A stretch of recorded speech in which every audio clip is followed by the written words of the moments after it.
আসসালামু আলাইকুম। সুপ্রিয় শিক্ষার্থী বন্ধুরা, তোমাদের সাথে আজকে একটি বিশেষ বিষয় নিয়ে কথা বলবো। আজকের বিষয়টি হচ্ছে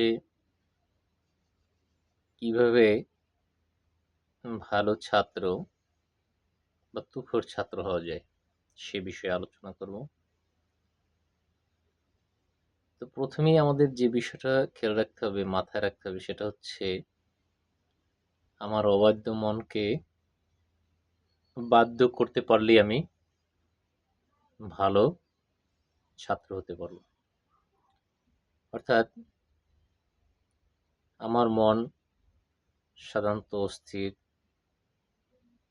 আমাদের মন এই অস্থির মন, সে আসলে চায় আড্ডায় মেতে থাকতে, চায় খেলাধুলা নিয়ে ব্যস্ত থাকতে, অপ্রয়োজনীয় কাজে সে সর্বদা থাকতে চায়। কিন্তু আমাদেরকে খেয়াল রাখতে হবে যে জীবনে সফল হতে গেলে অথবা ক্যারিয়ারে ভালো করতে হলে আমাদেরকে অবশ্যই প্রয়োজনের অতিরিক্ত আড্ডা অথবা অপ্রয়োজনীয় ভাবে সময় নষ্ট করা যাবে না। আমাদের বই পড়তে হবে বেশি বেশি, কারণ ক্যারিয়ার গড়তে হলে বই পড়ার কোনো বিকল্প নেই। বই পড়লে আমাদের মস্তিষ্ক ভালো থাকবে, আমাদের চিন্তার শক্তি বৃদ্ধি পাবে, আমরা ভালো করতে পারবো জীবনে। তো আমাদের চলতে হবে ভালো লোকের সাথে, ভালো মানুষদের সাথে, সফল মানুষদের সাথে, যারা সময়ের যথাযথ ব্যবহার করেছেন। আরেকটি বিশেষ দিক, সেটা হচ্ছে আমাদেরকে অবশ্যই ডিসিপ্লিন ফলো করতে হবে, কেননা ডিসিপ্লিনের বিরুদ্ধে চললে জীবনে সফলতা আসার কোনো সম্ভাবনা নেই বা আশা করা যাবে না। সেই ক্ষেত্রে আমাদের নির্দিষ্ট একটা রুটিন থাকতে হবে, অর্থাৎ কখন ঘুমাতে যেতে হবে, কখন ঘুম থেকে উঠতে হবে, কোন কাজটি গুরুত্বপূর্ণ সেটি আগে করতে হবে, কোন কাজটি কম গুরুত্বপূর্ণ সেটা পরে করতে হবে, কোন কাজটা আর্জেন্ট সেটা তাড়াতাড়ি করতে হবে। এগুলো আমাদের বুঝতে হবে এবং আমাদের মেনে চলতে হবে নির্দিষ্ট রুটিন। কেননা রুটিন অনুসরণ ছাড়া আমরা আমাদের যথাযথ স্থানে বা লক্ষ্যে পৌঁছাতে পারবো না।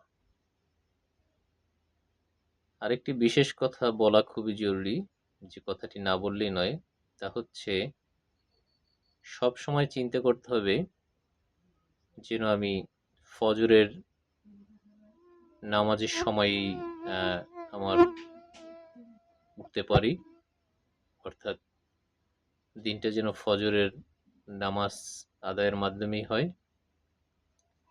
এবং ফজরের সময় উঠলে যে কাজটা হবে সেটা হচ্ছে আমার হাতে পর্যাপ্ত সময় থাকবে এবং আমি আমার প্রয়োজনীয় কাজগুলো সেরে নিতে পারবো অন্যদের তুলনায় অনেক পূর্বে, এবং দিনটিও আমার কাছে খুব বেশ বড় মনে হবে এবং আমি প্রোডাক্টিভ কিছু করতে পারবো।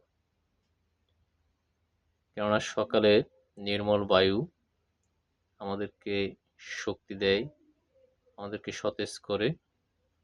কাজেই ভোরে ভোরে উঠতে হবে এবং আমাদের পূর্বের দিনের যে টু ডু লিস্ট, অর্থাৎ পরের দিন কি কি করব সে অনুযায়ী কাজ শুরু করতে হবে।